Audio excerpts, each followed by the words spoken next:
Hello and welcome to the Winners Find a Way show. I am your host, Trent Clark, CEO of Leadershipity, a serial entrepreneur and currently the president of EO West Michigan. I am an author of Leading Winning Teams, speak all over the world, coach a ton of teams up on how to double their value.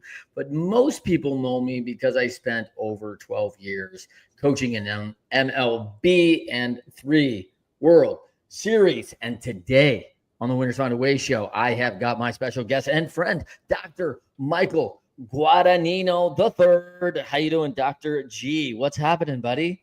Hi, Trent. How are you? Doing great. Thank you. Thank you for having me on. I'm so good. Like it should be a crime, man.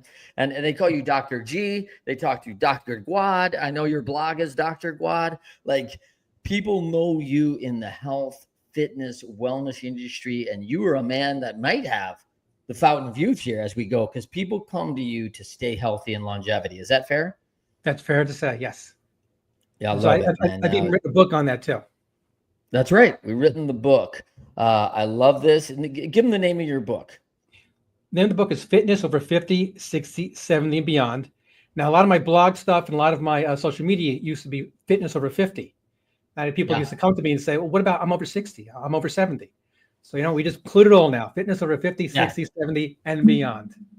Yeah, we're just all getting more inclusive every day. Like, hey, you're included if you're over 50. It counts everybody, right? Yeah. So I appreciate that. I appreciate getting even more specific as you go. We do have the title of his book right there under Dr. G's title. There is the fitness is the copy of his book. So go check that out. You can find that on all the major networks. You're going to want to check this guy out because he is a expert at health and wellness and has been around a long time.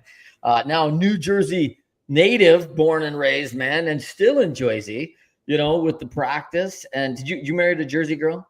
Did not. I married a Long Island girl. Oh, you did? You got a Long Island girl to come out? I went to school in Long Island and I plucked her out of there. I brought her back to Jersey. There you go. I love it, man. So now married to that lovely young girl from Long Island for 32 years, 2 kids, 28, 24, a son and a daughter. That's pretty cool. A son with the same namesake. So I take it he's the 4th. Is that fair? He's the 4th. That's right. That's fair. Yeah. Yeah. Right. Nice, man. Keeping the legacy alive. I love this, man. So you studied in Long Island twice, which is probably how you met the girl, right? You go to the New York Institute of Tech, and then you stay out there for the chiropractic college, which has now moved since, but it was there then. Mm-hmm. And that's where you really got your start, right? Correct. Yeah. I went to New York Institute of Technology, pre-med, majored in biology. And, after New York Tech, I went to New York Chiropractic College. So I was out in Long Island for about 7.5 years doing my education. And yes, that's where I met my wife. I love it, man. I don't think, it's funny when I hear Institute of Technology and pre-med, I don't usually put those two together, right? But, I am repping, by the way, we got a little, Empire State Building. There you go. Got a little, I got a little Statue of Liberty, man. This is New York show today from Michigan. Anyway, I tease you too. When you were the Angels, you beat my Yankees back in 2002. Yeah, like we're going at New York today, man. We're just going at, at the hub, the Big Apple, the whole boroughs. We're at you, and we're at Jersey too. So we're bringing it all down today up, and I love it. And by the way, with the U.S. Open coming in a month here, like New York's riding hot right now. So it's a super summers in New York. But man, you're an influencer, man. I mean, you've got over 40,000 followers following you on health and wellness and learning every day that you're just delivering content on how to keep driving at that health, wellness. And like, man, age is just a number, right? We got to take care of ourselves. And that's a challenge in itself, right? 100%. I just said age is a number. If you keep yourself healthy, you keep yourself well, if you could always keep working at it, always work at it. The second law of thermodynamics says that your body, that says that anything in science and physics will decay, entropy will develop. So your body wants to age.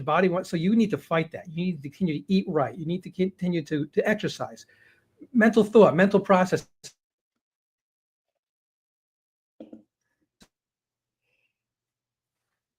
is important. Yeah, I love that, man. I think. Oh, I lost you. Aspect, and you continue to work, always working towards being healthy.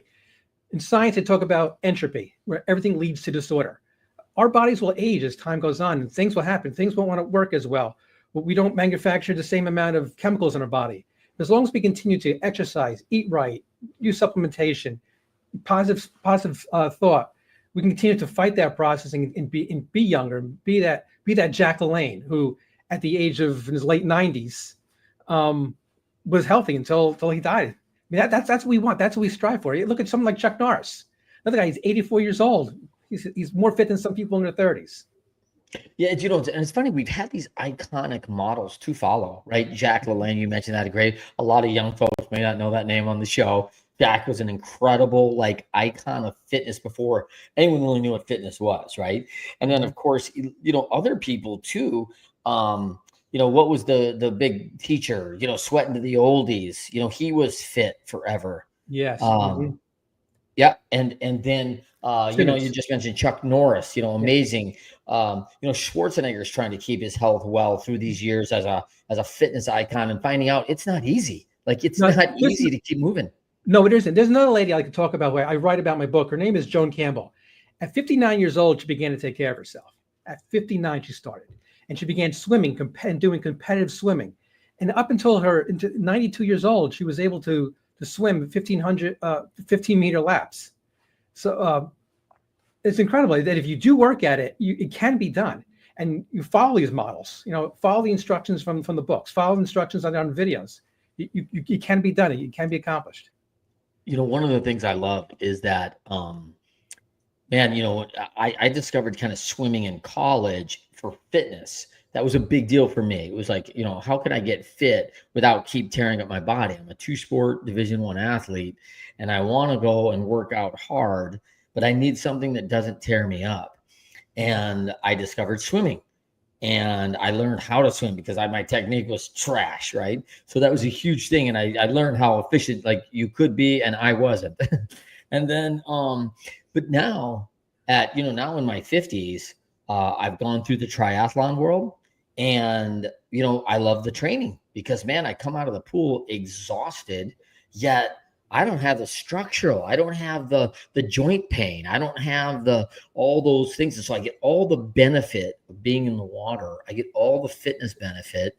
And as you know, Dr. G, we have to watch that because people are running heart rates in the water like they're running. And I'm like, hey, that's different. You're buoyant. So your heart rate's not going to run up to 135. It's not going to, because people look at their watches now, which we never had 30 years ago, right? And now they look at their little watch in the water and go, wait a minute, I'm only at 91. I must be fine. I'm not working hard enough. Let me go kill myself in the pool. You may drown yourself if you don't understand the heart rate's going to be a little different when you're buoyant, right? Mm-hmm. Correct. So, but what a training. So you get this influencer, you got your blog going all over the world, people subscribing to you. Tell them where they can subscribe to that blog right now. The blog, it's easy. It's drguadblog.com. Dr. Guadagnino, so you go by Dr. DRGUAD blog.com. It's easy to find. There you go. Yeah, I love it. Now, before we get into the whole mix of winning, find a way, and how they find their way, and the winning ways, and we're going to talk about that too. A little education for everybody today.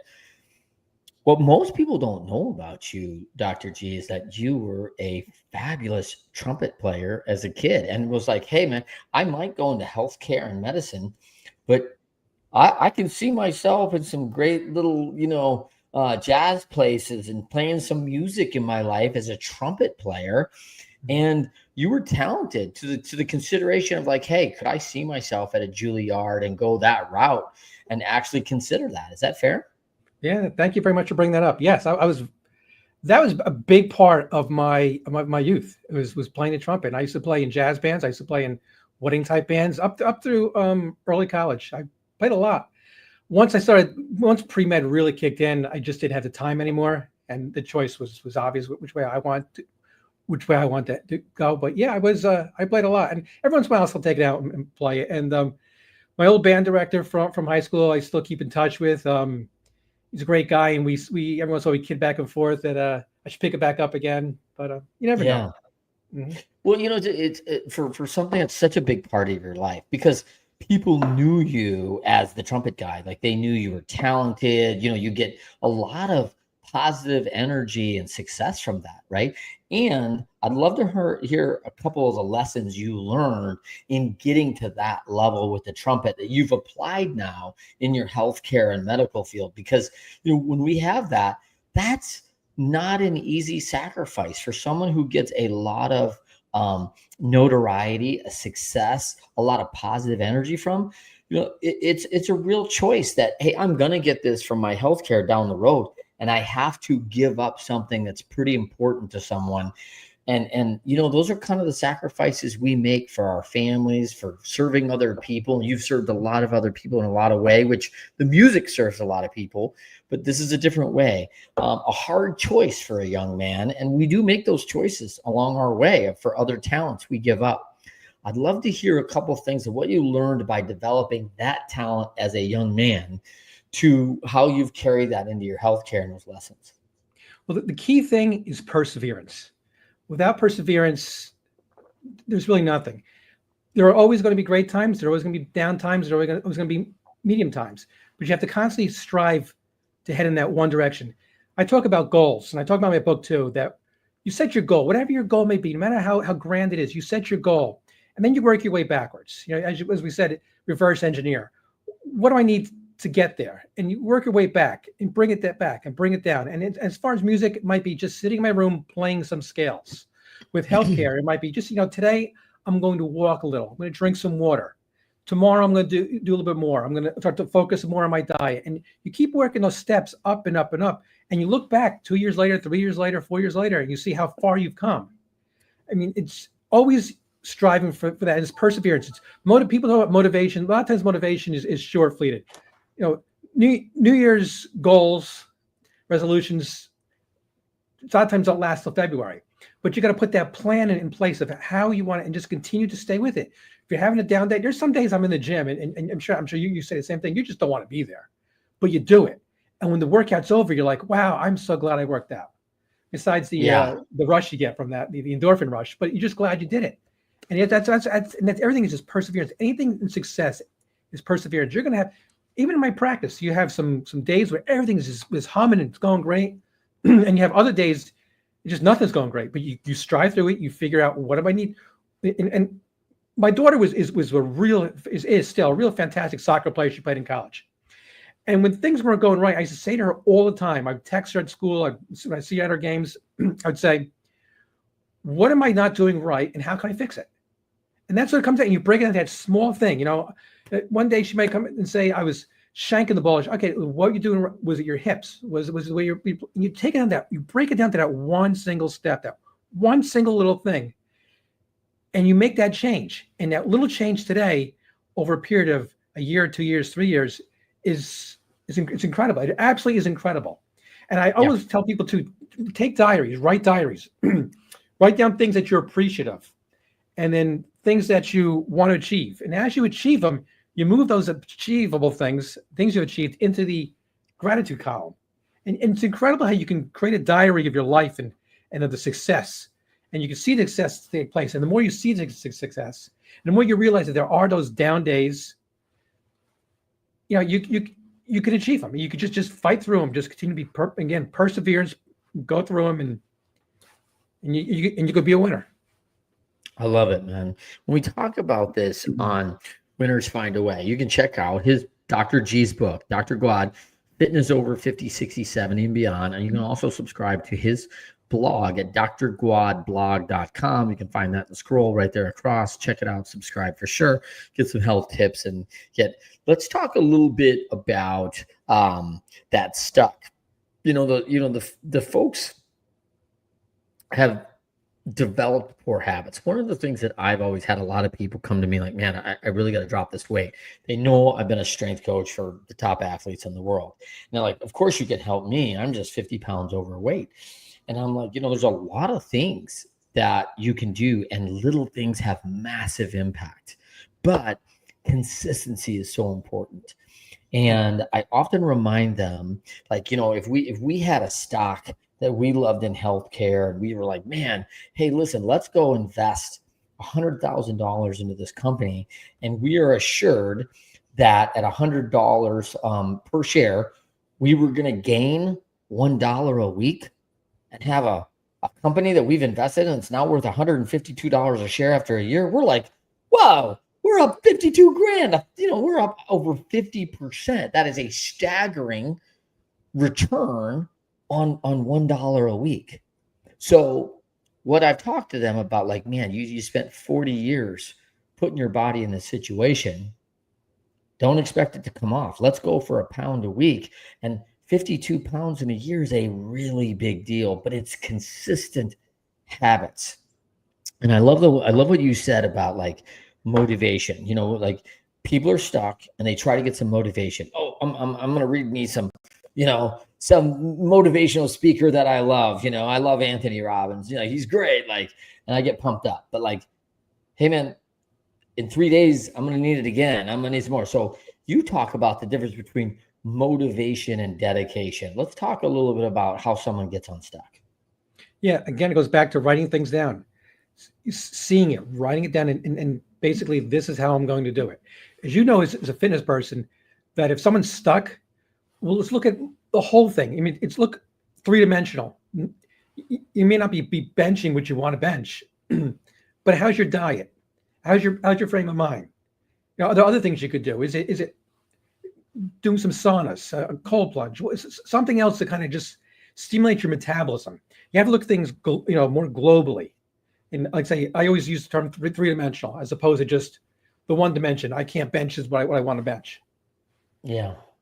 Yeah. I use the term holistic, right? Because one of the things, and you'll appreciate this, Dr. G, my failure right now in my health is sleep. I don't recover. I work hard, I play hard, I work out hard, and I love the cold plunge. I love my infrared sauna. I love like all these products I use, and I'm pretty diligent in my work. There's not, I never have 2 days go by where I don't have activity. I may take a day off, but I'm back on activity. 2 days in a row never exists in Trent's world. Now, the challenge of this is much like our phones. This is a massive computer system and tool, and it runs holistically on a bunch of things. And what I put in my body for fuel becomes a really big deal. And I tell a lot of people, you can't outwork a bad diet, right? That's been a big challenge I've had to learn the hard way. And then my second thing with the phone is that, man, we plug that in at night, and in the morning we expect 100%. And turns out if you only charge your phone 21 minutes, you don't have a full charge. Turns out if you don't sleep your body more than 6.5 hours, you don't have a full charge. Mm-hmm. And so I'm always operating on 3.5, going, hey man, why is my battery dying early? Well, I'm not getting a full charge and rejuvenating my system. It's my Achilles heel. And it really starts with better nighttime habits and better organization of how that works. As a busy guy, that's a pretty big deal to me. So I'm fighting that all the time. When you hear people are stuck holistically, where do you think their common sticking points are? Basically, stuck in the same habits, more or less. I said, let's break those habits. Like with you, I'd say you're a busy guy. Your mind's probably racing. So what could we do to calm your mind down before you go to sleep? And keep your mind calm. It's easier said than done when you wake up in the middle of the night and you start thinking of, tomorrow I got to talk to Dr. G, or whatever it is. That's you figure what is it, and then you break it down. What can I do to make that, to fix that, to help that? Come up, yourself, your body, and that's a lot of I talk about is knowing your body, knowing what you can, your limitations, your expectations, and trying to figure things out from there. Yeah, I love that. And I have been worried about this conversation all night, Dr. G. So, super nervous about our talk. Sure. let's bring in the noise, man. So like, it's funny, one of the things, and this is, he hit a nail on the head for my lifestyle, right? Like I do wake up in the morning and I'm a fast processor, right? So I'm running hot. And so if I wake up in the morning, in the middle of the night, really, with a lot on my plate, it does not serve me. And I've had to learn this the hard way. I don't go right back to bed. I can't, I'll lay there from 2 a.m. till 5:15 and then be like, well, I'm getting up and starting my workout. Now I've lost that recovery. I've lost everything. So one of the adjustments I made was if I wake up at 2:15 and I'm not back asleep in like 7 minutes, I get up and I do one of the things I'm all nervous about. I just knock it out. And I might work from 2:20 in the morning to 3:20, but there's a calming effect, right? There's a energy that exists, maybe a little dopamine hit once I complete it, being like, oh, I got something done. I can go back now to sleep at 3:30 and rest because of that calm that's complete. And I'll sleep till 5:30. So I'll get 2 of the hours. Hey, at least I didn't lose 3.5, right? And so I have found that I have to do that, or else I'll lay there and count ceiling fans, right? like nothing productive. Is that fair? Yeah, it's fair. I mean, you know your body. You know what works. I'd be concerned about not getting to REM sleep with 2 hours, right. 3 hours in there. I know, But right? it works. It works for you. It's everybody's different. Well, and I got to chalk up that I'm just losing recovery. I just lost a bunch of recovery time that I should have got otherwise. So it's a good reminder that, hey, when things are done right, I get to sleep through the night. I'm calm and like you said, well prepared. The routines are good. And when it's not, hey, don't lose all your productivity, but realize that's probably not going to be a great night. And after that night, this is a time like already you should probably be moving up your bedtime routine 30 minutes to an hour because you lost a lot last night. You got to get back in recovery mode. And so being cognizant of that holistically is a big deal. Let's pivot a little bit, Dr. Guad, to, the show Winners Find a Way. Winners, when shown data they're losing, find a way to win. I've been blessed. I surround myself with these people who are solution driven, who have that inner locus of control, right? They realize they can do something about it, and they recognize, wow, this is not going well. Walk us through maybe a time in your life where you've had that, professionally or personally, where, man, whatever we're measuring, the scoreboard's not right. And when this isn't going the way, I'm going to have to do something different to find a way to win. And walk us through maybe one of those experiences for you. Well, the practice I'm in right now, my current practice, I've had this for 23 years. I used to have another practice in another area of New Jersey. And after 10 years, it just wasn't, to me at the time, it just wasn't working the way I liked. There was a lot of extenuating circumstances. So I made the decision to close up shop, find a place that I thought was more centered around what I'm looking for. And I haven't looked back. I mean, and as you talked earlier about, having to stop something and start over or having to give something up, I put a lot into those 10 years in my practice. Yeah. But it just wasn't, I was just not satisfied with what I was doing there, what was going on there. And I just closed up, told some of the patients that they want to follow me, they could follow me. Other patients I allowed to go to other places. And I started fresh, right from scratch, right? 20 something years ago in my new location. Now, and I'm not turning back because it's worked out. And during the process, you have your ups and downs, no matter what it is. But it goes back to perseverance. Just stay in the course, moving left or right, depending on what you need to do to fix these problems. What's wrong with it and what can I do to fix it? And then you look back 20 some years later and you just, you're happy and satisfied you made those changes. Well, I'll tell you, Dr. G, first, it takes a lot of courage. It takes a lot of courage. Like I put a lot of sweat equity in these 10 years and you're entrenched in a community and you're trying to be more entrenched. What were a couple of the key performance indicators that you were like, man, this could be different somewhere else. I want to have something different. What were some of the things telling you that I feel like I could thrive in a practice with these things that's not happening here that I need, that you do have now because you've made this change? Well, big thing is I want to move closer to home. My kids were young then, and I want to be closer to home so I can coach their team, so I can see their school plays or whatever's going on. Yeah. I really felt I couldn't be there when I was a little bit further away. Nothing. And we talk about Northern New Jersey. I mean, the traffic here is insane, and you could be, 5 miles away, and it takes you an hour to travel. So I moved a town or two over from where I live. That was a key indicator. I think, and another indicator was just basically what was the the referral base was not the same as where I am now. Sure. I mean, I'm a chiropractor, and there are people out there who are not happy with what we do, or don't know the science of what we do.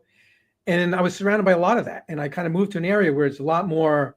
I wouldn't want to use the word acceptance. A lot of more understanding, a lot of more knowing the knowledge, knowing that there's a lot of science behind what we do, a lot of the practical purposes. What we do helps people, and so where I moved to now is it's much more of that attitude. So again, like we put a lot of sweat equity, and I mean a lot of sweat equity into 10 years. I sacrificed my 20s basically, and part of your 30s, and then I realized I just closed up shop, and said it's time. You know what? Like you said, winners find a way. I found a way to kind of, I still wanted to do what I wanted to do, but that wasn't the best place for it. I went and found a place that I was most comfortable with. Yeah, I love that. And if I could tell someone a lesson that I hear from Dr. G as I'm listening, right? And we don't always know this when we're 24 and 25 and getting started. We do these companies like, hey, this is going to be a great idea, and we know about 20% of the information, right?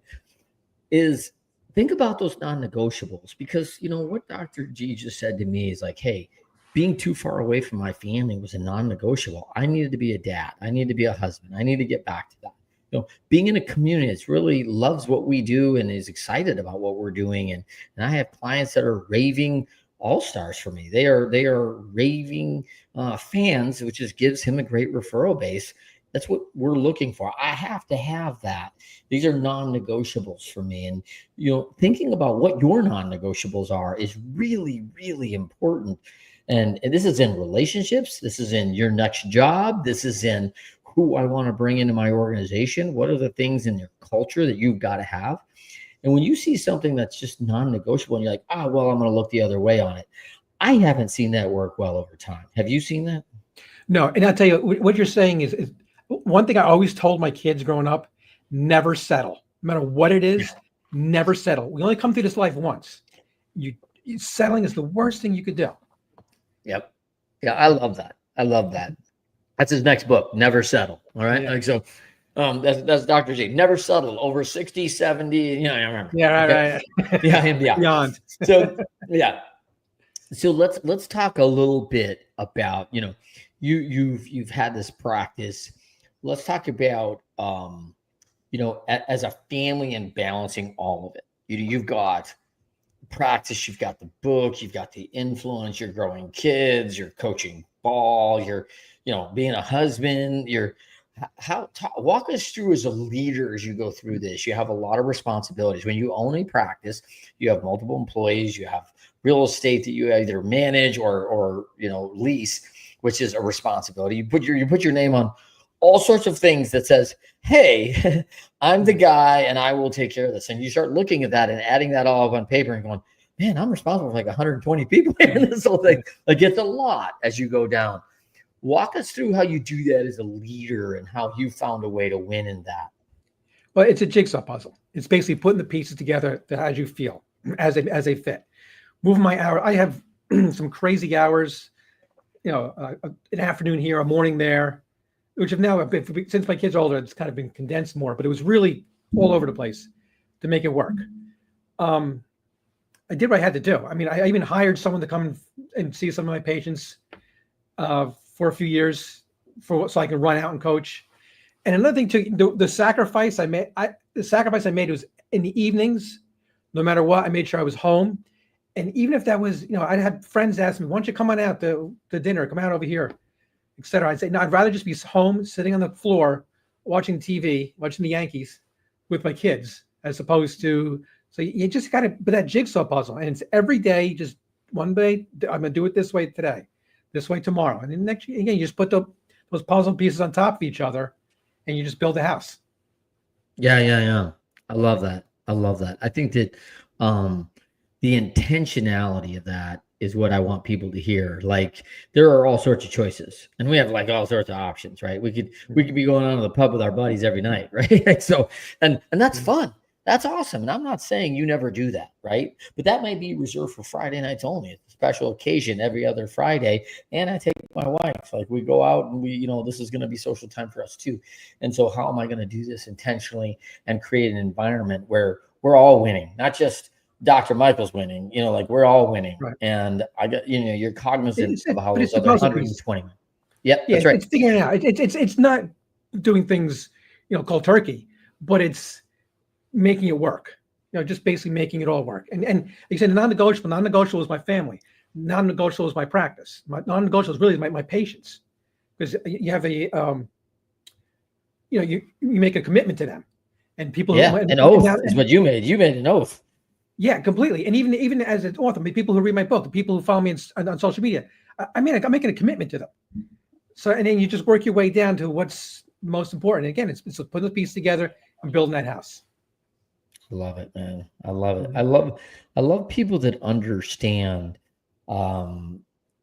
interested versus committed, right? I hear a lot of people, and you may have heard this, oh man, I'd love to have my own practice one day. I'd love to be able to control my hours. Like they probably see this now after you've raised 2 children and done the marathon, right? Like how easy this is. Like this looks great for you, your lifestyle, and you're like going, oh my gosh, if you only it's knew, the iceberg. right? It's the tip they're seeing. They're not seeing underneath it. Yeah. That's a great vision. That's a great visual, right? They see the iceberg and think like, oh, this looks good, really good. And you're like, yeah, there's a lot more to it, right? Mm-hmm. Who was one of those key people on your team? You talk about those pieces of the puzzle, and we use it in sports as like, there's this person, when I was with the Cleveland Indians, Wendy Hopple is a good friend of mine. And Wendy was an administrator who just kept everything clicking. And, she's not the highest paid. She doesn't have the biggest title. But, when there was challenges, and we had lots of them, we were like, call Wendy, because Wendy always is a helper to solve our issues. And so she was so valuable in our dynamic. And listen, if there was ever an unsung hero, it's Wendy, right? Because she's not on the big, placard on the big door in the corner office, and she's not on the trophy case and all those things. But yet, she may have been the most valuable player and no one knew about it, right? So, and I often say as a coach, like, oh, Wendy, I'll take 10 more just like her. Like, and everyone gives me crap. They're like, oh, she's not the fastest. She's not. I'm like, all she does is just get it done. And she solves our issues, and she's ahead of it and prepared and knows what's about to happen next and anticipates. Who did you have in your framework as one of those pieces that really helped you become successful? Well, I'm always studying, always learning. I never stop learning, always reading, always looking at podcasts, always. And I'm always using that to kind of build. You'll talk about some famous people like Derek Jeter. They're using Yankee, for example. Yeah, he's, hey, by the way, Kalamazoo, Michigan guy. So we know Derek and I grew up about 20 minutes apart, right? Oh, that's cool. Kalamazoo, yeah. That's but he always works. It's the iceberg. It's the people who always working underneath. I use those people as examples. It's hard work isn't going to necessarily get you there. It's the other intangibles you need to use too. It's the work. It's the you have to have the education. You have to know or educated what is it you want to do. No matter what it is. You could be a great mechanic. You have to study how to be a mechanic. To be a ball player, you need to know how to hit a baseball. I mean, you're born a certain way, but you need to know the right mechanics. Otherwise, you can injure yourself. So it's a lot of that stuff. It's just basically just a lot of studying a lot of different people, reading, and just following their pathway, their guideline. Love it. Yeah, love it. Anytime we get in the show, we can reference Derek Jeter. We're doing all right. All right. Right. That's right. And so the captain. So, man, this has been fabulous. I mean, let's finish up with, let's focus back in on your book, Fitness Over 50, 60, 70, and Beyond. If I was going to chat GPT this and run a summary on this book, let's talk about the 3 major takeaways that someone who's looking like, hey, I need to get healthier. I'm in this age category, and this has been a challenge from the word go. So what are they going to take away as big things that are going to be able to be put into execution very quickly? The big thing is it's a non-judgmental book. There are a lot of influencers out there who just yell at people, and it's a common thing now to insult people. There's no insulting, there's no judgment. reason you're at your position you're in now, it's not important. You're making the commitment now to go forward. So it's non-judgmental. There's a lot of information on different diet, fitness, positive state of mind to help you get that way. And it's just basically it offers you an opportunity. You could be maybe 50, 60, whatever age you are, you still have the opportunity to be healthier. To be, if you're a grandparent, to see your grandkids a little longer, or to be with your spouse longer. And that's really the focus, is just to, no matter where you're at, you don't have to be Jack LaLanne, but you could be better than you are today if you want, fitness wise. And that's really what the point is. It's really takes from the bare bottom in a non-judgmental way and offers you that opportunity to become healthier, more fit in so many ways, mentally, socially, physically, than you are today, and tomorrow will be more than you were yesterday. And again, building on those steps, building those bricks to a better house. When I hear that, I think quality of life immediately, right? I think this is about my quality of life in that age category, because I don't want to be limited. I can't pick up my grandson. I don't want to be limited in any way. And I don't want to start telling my kids like, hey, I'm not going to be able to go play golf because, the back's been sore and it's just, I gotta have the thing done that was very preventable. I also heard you say, fitness journeys start all sorts of different places, and it'll be in all sorts of different locations as you go. Don't worry about where you're starting your journey, or compare yourself to where everybody else is at on their journey. We're all doing our own right now. Never compare yourself. Yeah, never compare yourself. It's big deal. Compare yourself to yourself. Where am I today? Where do I want to be tomorrow? That's the comparison. When you're talking about fitness, this is track. You're not really racing against anybody. You're against yourself and your own clock. You know what your times are. These are the times I'm going for. People can be in lanes. It doesn't matter. This is about what your numbers are and where you're at. And I think it's a little bit of a race against yourself. And so, and it's the only one you should be comparing yourself to. So I think that's so important. I think people are going to get that and understand that from the book. This is my fitness journey. I think that's pretty awesome. So for everybody, man, so fired up that you joined us today on the Winner Find a Way show with Dr. Michael Guadagnino III. And Dr. G, Dr. Guad, you'll find him everywhere in the Dr. Guad blog, and go pick up his book, Fitness Over 50, 60, 70, and Beyond. Fabulous reading. And, this is all about, for me, quality of life. Everyone's talking about why is fitness so important? Like, man, I have no desire to spend my life on the 70s going, let me manage my calendar with physicians and all the doctor's appointments and the medicines people are taking. That is no way to live, folks. Get this thing right. Be very preventative. We don't know where healthcare is going. We see it's gone really sideways in a lot of other countries. We're not unlike others where we're going to have our own challenges here in the States. And we don't know. Take some control of this, because you've got a chance to be very, very strong in your personal health journey. And this is where you start with Dr. G. Yeah. And preventive means not necessarily, it means going to get your checkups and doing that, but it's what goes on in between those visits. It's the exercise, it's the supplements, it's the diet, it's the state of mind, it's breathing oxygen. It's it's all that stuff. 100%. Yeah. For everybody, thank you for joining us on the Winners Find a Way show every Thursday morning, 10 a.m. Eastern, 7 a.m. Pacific, on LinkedIn Live, YouTube, Leadershipity channel, Facebook Live, and then we drop our full podcast. But if you want to see the video, you're going to want to catch live and see, Dr. G. This guy's 26 years old. Look at him; he looks fabulous. Married 32. That didn't line up well. No, but no. Listen, I don't know men in my life who've been married 32 years and look like you do. So it's pretty impressive. Obviously, you're practicing what you preach, which I think is a huge deal. And so for everybody out there on Winners Find a Way, thank you for joining us, and we'll see you next time. Winners. Thank you. Thank you very much. Find a way. You bet, Dr. G.